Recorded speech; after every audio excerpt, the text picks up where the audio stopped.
What country are you from? Britain. Were you drafted or did you volunteer? I volunteered because I wanted to fight for my country. Do you know what caused this war in the beginning, or why your country got into this war? Well, I know that Britain is allies with France, and Germany at that time had invaded Belgium in order to march into France, so we became part of the war because of our cultural ties. How do you feel about your chances of survival of this conflict now that you have seen combat? Well, my survival was quite slow.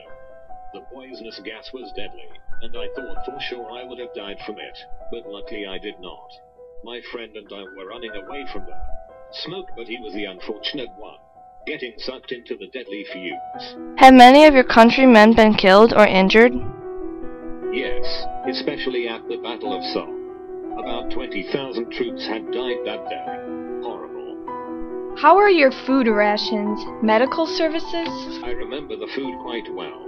We were usually fed bread, flour, cheese, tea, jam, salt, pepper, mustard, fresh vegetables or gill lime, tobacco, chocolate, sometimes oatmeal, water, dried fruit, and butter. It wasn't much of a variety, but we had more than the German soldiers.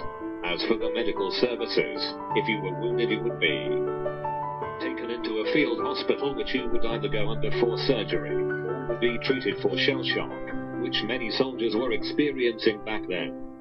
Did you have family or a wife during the war? Did you get mail from them? Yes, I was married with 2 kids. I rarely got mail, as it was hard to send during the war, but every once in a while I would get a letter from them. It felt really nice, but made me emotional. Thank you so much for your time and for serving Britain. You're welcome.